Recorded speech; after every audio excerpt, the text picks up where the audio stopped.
Hey guys, what's the crack with you? My name is Roscoe Rains and you're very welcome to Drive Quirky. Last week we went up and we had a look at a Citroen XM and today's the day. We're going up to collect it and I tell you lads, I am stoked. I need to give you a little bit of background because I actually bought a Citroen XM back in 2017.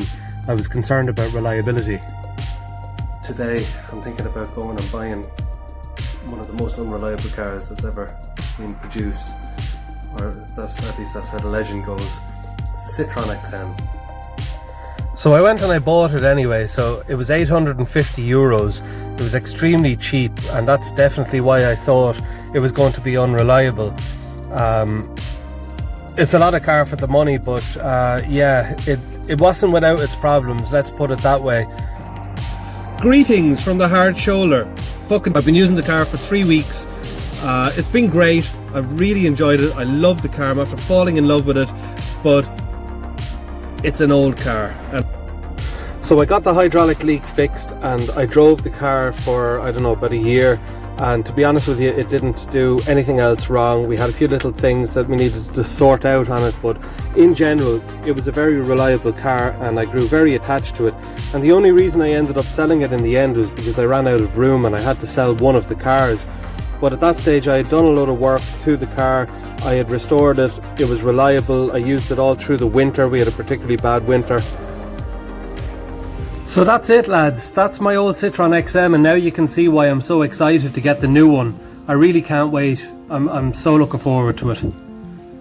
What a car. I want to break free! Oh yeah.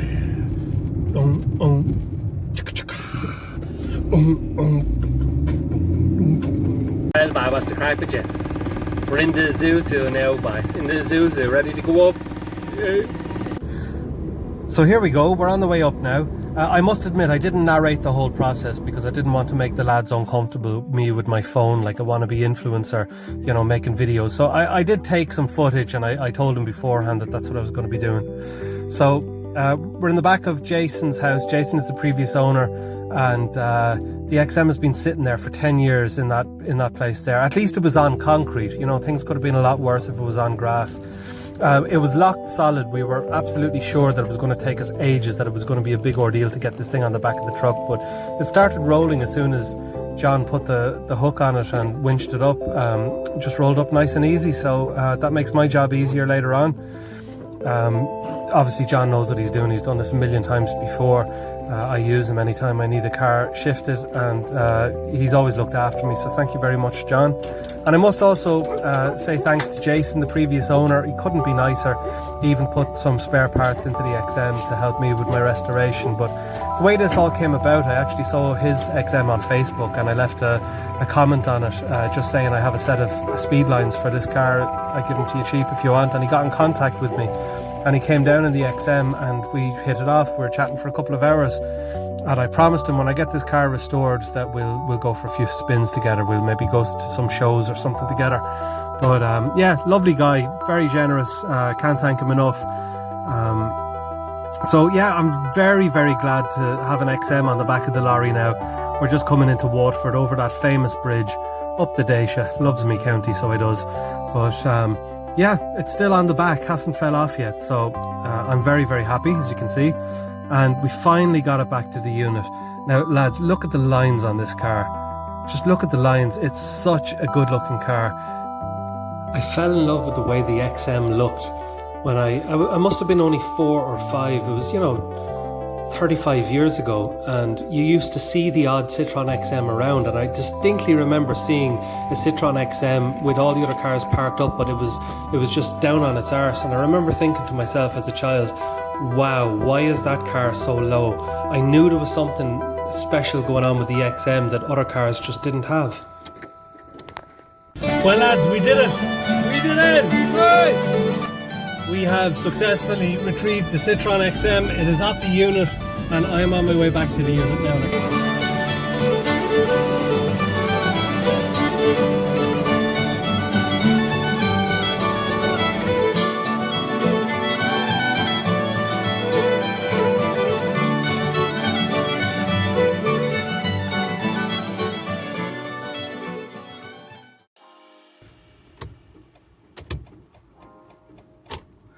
I just stuck a battery into it, and there's all sorts of relays clicking. We've got the headlights flashing on and off. We've got an ABS light.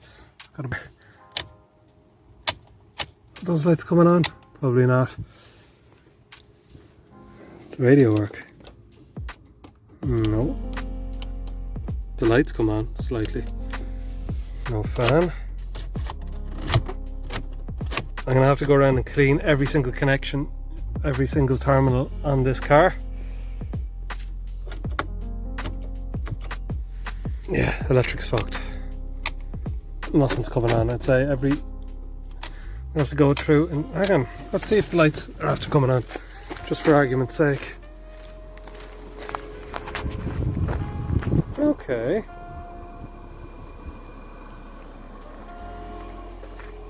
Okay. We got one tail light, but it's on. Okay. Am I brave enough to try and start it? It's probably a very stupid thing to do, and if it has any fuel in it, it's probably 10 years old. Fuck it. Okay, she cranks over.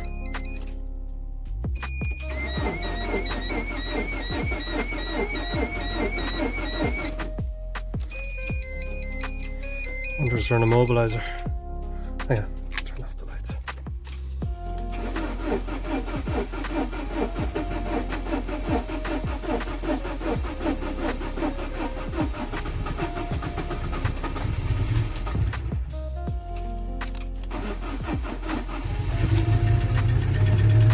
Fucking hell. Fucking hell. Bit of a blow in the exhaust, that's okay.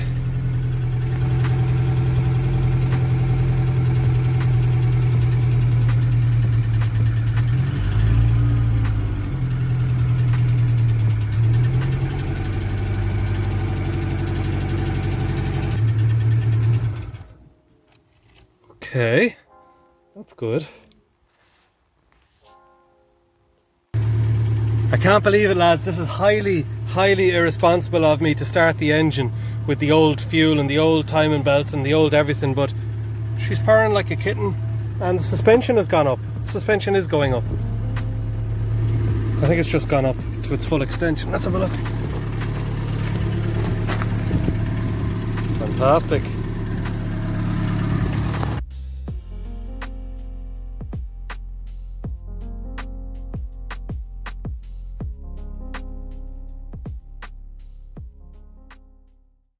So let's have a little bit of a recap on this week's episode. We got the Citroen XM, it was about a week ago, and we recovered it back to the unit, and now at this stage I've had a chance to have a look around the car and make my mind up about what I think of it. So I'm absolutely delighted with it. Look, it needs a lot of work. It's been sitting up for 10 years. Any car that's been sitting there doing nothing for 10 years is going to need recommissioning at the very least, but you know, the XM needs a respray. It needs a good bit of stuff done to it, if I'm honest, but I still think it was amazing value as a project. There's three things I want to do to the XM in the immediate future. Number one is I want to get rid of that fuel leak, because the whole thing could go up in flames, so that's pretty critical at this point. But I also want to do the timing belt on the engine so that I can run the engine confidently without fear of it, you know, destroying itself. And I want to fix those couple of hydraulic leaks. And once those three jobs are done, then I can move the car around. It'll effectively be driving. But they're just the critical things. We've got loads of stuff that needs to be done on the car. I mean, the bodywork isn't too bad. I haven't found any rust so far, at least nothing that I'm worried about, just a couple of bits of surface rust here and there, and I do mean surface rust this time. Under the car, I haven't had a chance to have a look at it underneath yet, and I'm hoping that it's okay underneath. I'm pretty confident that underneath the car will be okay, because it was on concrete for 10 years. If it was on grass, then yeah, you'd be a little bit more worried. But yeah, look, there's loads of little jobs. One of the headlights has a chip in it. It's going to need to be replaced. The two side lights need to be replaced. The headliner is falling down at the front. The steering wheel needs to be replaced. Now, I want to put a Series 1 spoke steering wheel on the XM. It's a bit of a retro mod, because my car technically is supposed to have a steering wheel airbag, but I've always wanted the single spoke wheel, so that's something I might do. Oh, another thing, the strut tops. They have a way of failing in the XM, and I don't know how they designed it this way, but the strut actually comes up and pokes through the bonnet, destroys the bonnet. I definitely don't want that happening, so we're going to have to look at remedying that.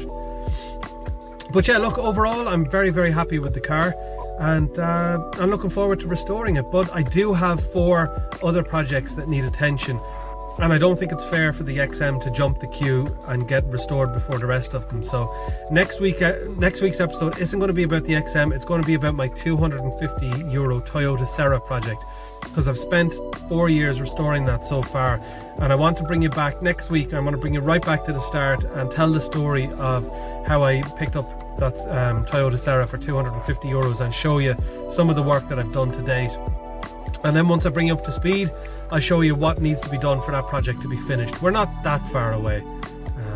There's a bit of work to be done, not that far away.